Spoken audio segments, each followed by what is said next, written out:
Hey Grandpa, you need help with that museum relic, or are you planning to shine it for another 50 years? The smug voice of a young airman cut through the quiet focus of the hangar, but George Patton, 87 years old, didn't react. His worn, steady hand kept moving in a slow circle, clearing a nearly invisible smudge from the gleaming silver body of the P-51 Mustang.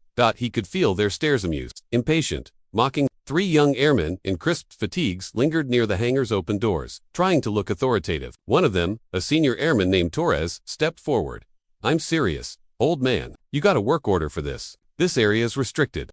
George finished his careful motion, his eyes fixed on the reflection in the polished metal. In it, he saw the warped outlines of the young men behind him, and beyond them, the open blue sky of a peaceful afternoon. Still, he said nothing. His silence seemed to unsettle them. They mistook it for stubbornness or confusion, never realizing it was the silence of someone who had outlived storms they couldn't imagine. A second airman nudged his buddy. My grandpa has one of these as a plastic model. Maybe you should start with that. Popsless chance you'll break anything. They snickered. Torres advanced again, his boots striking the concrete with sharp echoes. The hangar, vast, almost cathedral-like, felt desecrated by their careless voices. Sleek modern warbirds F-22s and F-35s rested in their bays, silent guardians of the present day. Yet, in Bay 4 sat a relic of another era, a ghost of war and courage. Valiant Lady, the name, curled in graceful script beneath the cockpit. She wasn't technically George's plane anymore. She belonged to a private collector who paid generously for storage and restoration privileges on base. But in every way that mattered, she was his. He had bled in that cockpit, he had prayed in it, and he had watched brothers fall from the sky while flying her.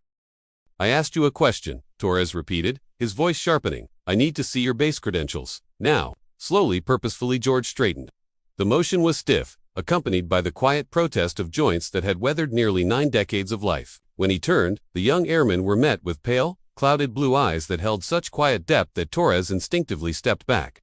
There was no anger in George's expression, only a tired heaviness, the weight of a long and costly life. He reached inside his old brown leather jacket, the same one he'd worn for 4 decades. The airmen exchanged amused glances, anticipating the fumbling search they expected from a man his age. A few mechanics from nearby bays drifted closer, drawn away from the complex guts of F-22s and F-35s to watch the confrontation unfold. The hangar smelled of jet fuel and hydraulic fluid, but near the Mustang there lingered something else: soil, leather, and a faint sense of history. Torres, puffed up with the confidence of youth and rank, saw only a frail old man who didn't belong here. He didn't see the 20-year-old pilot hidden behind those weary eyes. He didn't hear the echo of Merlin engines roaring in the old man's memory. Hurry up, Torres snapped, clicking his fingers. We don't have all day. George finally drew out a small laminated civilian ID. Torres snatched it without courtesy, glancing at it with exaggerated disgust. George Patton. Cute. Your parents must have had a sense of humor. That is his name. A new voice cut in steady, calm, authoritative. Lieutenant Evans, barely a year out of the academy, had stepped into the hangar. He'd been heading to a briefing when he spotted the cluster of airmen circling the old man like carrion birds. The body language alone had put him on alert. Torres stiffened at the sight of an officer. Sir, this civilian is in a restricted area without a work order. He has clearance, Evans said simply, his eyes on the P-51 rather than Torres. Approved by the wing commander, the Mustang is part of the Heritage Flight Program. Evans knew the memo by heart. He was a history buff, and the fact that a real combat-flown P-51 was on his base thrilled him. Torres faltered, but not for long. He still clung stubbornly to his power trip, George's ID in his grip. Well, he should have said something, sir, and he needs to keep his credentials visible. He turned back to George, who was reaching into his jacket again, this time for his wallet to tuck the ID away. What else you got in there? Grandpa, Torres sneered. An AARP card. Pictures of the grandkids. Before George could withdraw his hand, Torres snatched the worn wallet straight out of his grasp. It crossed an unspoken line. Mechanics shifted uneasily. Evans's jaw tightened in disgust. Torres snapped open the wallet. A small black and white photo fluttered to the floor. Young men in flight gear grinning beside this very Mustang. Torres scoffed. What is this, the Stone Age? He dug deeper. Then he saw it, a tarnished silver pin tucked into a hidden flap pilot's wings. But not standard issue, heavier, ornate. A star embedded in the center. Combat pilot wings. The moment Torres's fingers brushed the pin, the world inside George's mind detonated. The quiet hangar vanished. In a single heartbeat, he was back inside the Mustang's cockpit. The thunder of the engine vibrated through the fuselage. The sky wasn't blue, it was a choking gray, thick with smoke and exploding flak. The air stung with cordite. The .50 caliber guns hammered through the wings, each vibration running up his arms and into his bones. A smoking FW-190 spiraled past his wingtip. The memory lasted less than a second, but it left George breathless. Then it was gone, replaced by cold concrete floors and the sterile scent of jet fuel. He looked at Torres, holding pieces of his past like cheap curiosities, and felt nothing but a deep, echoing sadness. Evans saw all of it: the snatched wallet, the fallen photo, the flicker of something fierce and haunted in the old man's eyes before it dimmed again. Something about the name on the ID clicked. Patton, Valiant Lady. Could it be? Torres, oblivious, held the wallet up in triumph. That's it. You've had your chance, he said, lifting his phone. I'm calling security forces. You'll be removed from the base and maybe evaluated for mental issues. He was performing for the onlookers, relishing the spectacle, building to his final moment of petty domination. As Torres began to dial, Lieutenant Evans stepped into the shadow beneath an F-22 wing. He quietly pulled out his own phone, not to call security, but the wing command post. This is Lieutenant Evans in Hangar 4, he said, voice low and urgent. We have a situation with the civilian restoring the P-51. His name is George Patton, spelled P-A-T-T-1. Yes, sir. I think you'd better get the wing commander. Immediately, the bored voice on the other end changed instantly. A muffled shout, a chair scraping back. Sudden, sharp orders. Help wasn't just coming, it was mobilizing. Inside the command building, Colonel Marcus Davis answered the redirected call, irritation clear. An unexpected hangar issue was the last thing he needed. What is it, Lieutenant? He demanded. It's about the civilian in Hangar 4, sir. The one with the Mustang. His name is George Patton. The name froze Davis mid-breath. He straightened so abruptly his chair rocked. His gaze snapped to a framed painting on his wall: P-51s of the 357th tearing across a smoke-filled European sky. Lieutenant, say that name again, Davis said, his voice dangerously quiet. Patton, sir, George Patton. Davis slammed the phone not into its cradle, but onto his desk. Sergeant, he barked to his aide. Get my car now, and call Dr. Albright from the historian's office. He meets me at Hangar 4 immediately. The young staff sergeant scrambled. SRE, is everything all right? Davis pulled on his service coat, eyes blazing. Do you know who that man is? He said, each word hard as steel. That isn't a George Patton. That's the George Patton.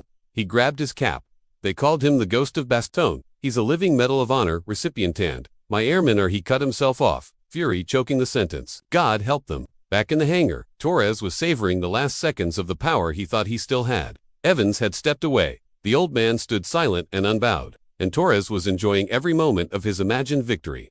Yes, this is Senior Airman Torres. He bluffed into his phone. I've got an unauthorized civilian refusing to cooperate, requesting a patrol. Possible mental instability. He didn't hear the sound approaching behind him, but everyone else did. The faint wail of a siren began to rise in the distance, then another, and another. It wasn't a single alert but an entire chorus, swelling louder with every passing second. A black staff car, lights blazing but siren, now muted, screeched to a stop at the hangar's entrance, blocking out the afternoon light. Hot on its bumper came a security forces truck and a white command van. In an instant, the normal rhythm of the base collapsed into stunned silence. Every mechanic straightened where he stood. Tools stopped clattering. Even the air felt like it was waiting. Senior Airman Torres froze mid-sentence, his phone still pressed to his ear, his face draining of color. The doors of the staff car burst open. Colonel Marcus Davis stepped out first, uniform crisp, jaw clenched, eyes burning with controlled fury. Behind him marched the base's chief master sergeant and a frazzled civilian gripping a tablet. Albright, the base historian. They didn't stroll in. They stormed in. Every step echoed through the cavernous space like a drumbeat of judgment. They passed the young airmen without a glance, their attention fixed solely on the elderly man standing beside the polished P-51 Mustang. The colonel halted 3 paces from George Patton, heels snapping together as he delivered the sharpest, most reverent salute of his life. His arm trembled not from weakness, but from the weight of the moment. Mr. Patton, Colonel Davis said, his voice booming through the hangar, it is an honor to have you on this base. George lifted a trembling hand in return, less a formal salute and more a quiet acknowledgement between men who understood deep sacrifice. The colonel held the salute a second longer, then angled his head toward Torres with a glare that could have cut metal. Airman, he thundered, do you have any idea who you were speaking to? He didn't bother waiting for a reply. Dr. Albright, he said sharply. The historian swallowed hard, stepped forward, and read from his tablet. George Patton, enlisted in the Army Air Forces, 1943, assigned to the 357th Fighter Group, the Oxford Boys. He flew 140 combat missions in the European theater in this very aircraft. P-51D Mustang, serial number 4472123, christened Valiant Lady. A ripple of shock passed through every airman. Torres seemed to shrink where he stood.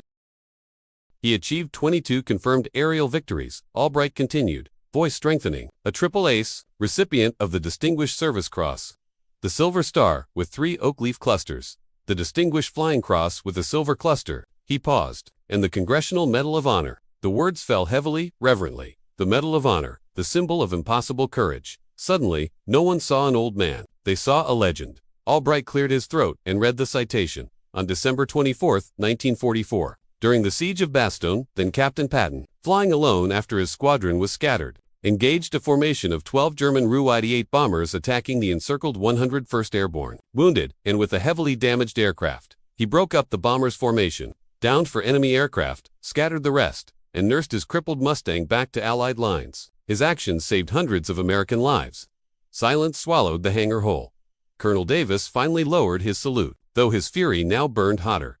Inside Mr. Patton's wallet, he growled, "You will find his original combat pilot wings, engraved by hand, pinned on his chest by General Jimmy Doolittle." Torres stared at the wallet in his own hands, as if it had transformed into an explosive. The colonel stepped closer, his voice a razor.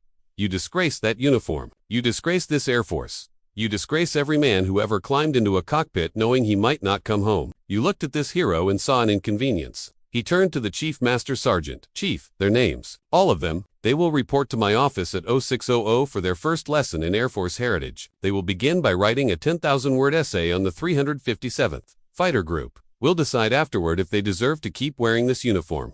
Torres and his friends stammered apologies, but George raised a frail hand. The entire hangar fell silent. George's voice was soft, worn, but steady. "Son," he said to Torres, "this plane isn't just a machine." He laid a hand on the cool metal of Valiant Lady. "She's a promise." He looked at the young men, their bravado long gone.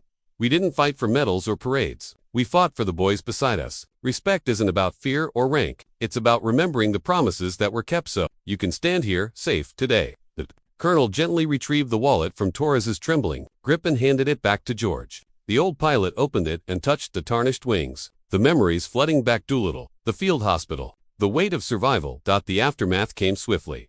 The next morning, Torres and the others were not in the colonel's office, but seated in a classroom with Dr. Albright. Beginning the first of many mandatory lessons on military heritage, a base-wide training program was launched. A formal apology, signed by the colonel, was posted everywhere. A week later, Torres walked past the hangars in civilian clothes. The door to Bay 4 was open, warm light spilling onto the pavement. Inside, George was polishing the Mustang again, quiet and focused.